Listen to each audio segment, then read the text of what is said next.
গত কয়েকদিন ধরে কিছু কিছু এলাকায় শীতের তীব্রতা কিছুটা কমেছে, তবে সন্ধ্যার পর এবং সকালবেলায় কিছুটা ঠান্ডা অনুভূত হচ্ছে।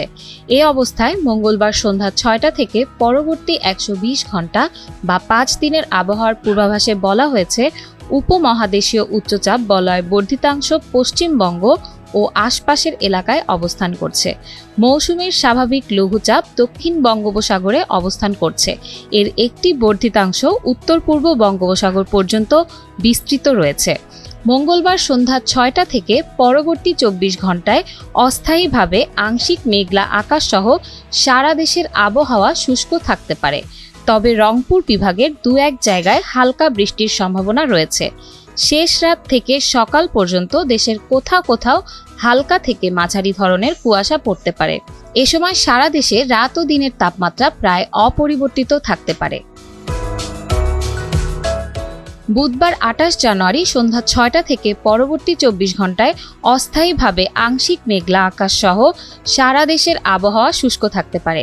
শেষ রাত থেকে সকাল পর্যন্ত দেশের কোথাও কোথাও হালকা থেকে মাঝারি ধরনের কুয়াশা পড়তে পারে। এ সময় সারা দেশে রাত ও দিনের তাপমাত্রা সামান্য বাড়তে পারে। বৃহস্পতিবার ২৯ জানুয়ারি সন্ধ্যা ৬টা থেকে পরবর্তী ২৪ ঘন্টায় অস্থায়ীভাবে আংশিক মেঘলা আকাশ সহ সারা দেশের আবহাওয়া শুষ্ক থাকতে পারে। শেষ রাত থেকে সকাল পর্যন্ত দেশের কোথাও কোথাও হালকা থেকে মাঝারি ধরনের কুয়াশা পড়তে পারে। এ সময় সারা দেশে রাতের তাপমাত্রা সামান্য বাড়তে পারে ও দিনের তাপমাত্রা সামান্য কমতে পারে। শুক্রবার ৩০ জানুয়ারি সন্ধ্যা ৬টা থেকে পরবর্তী ২৪ ঘন্টায় অস্থায়ীভাবে আংশিক মেঘলা আকাশ সহ সারা দেশের আবহাওয়া শুষ্ক থাকতে পারে। শেষ রাত থেকে সকাল পর্যন্ত দেশের কোথাও কোথাও হালকা থেকে মাঝারি ধরনের কুয়াশা পড়তে পারে। সারা দেশে রাতের তাপমাত্রা সামান্য কমতে পারে ও দিনের তাপমাত্রা প্রায় অপরিবর্তিত থাকতে পারে। শনিবার ৩১ জানুয়ারি সন্ধ্যা ৬টা থেকে পরবর্তী ২৪ ঘন্টায় অস্থায়ীভাবে আংশিক মেঘলা আকাশ সহ সারা দেশের আবহাওয়া শুষ্ক থাকতে পারে। শেষ রাত থেকে সকাল পর্যন্ত দেশের কোথাও কোথাও হালকা থেকে মাঝারি ধরনের কুয়াশা পড়তে পারে।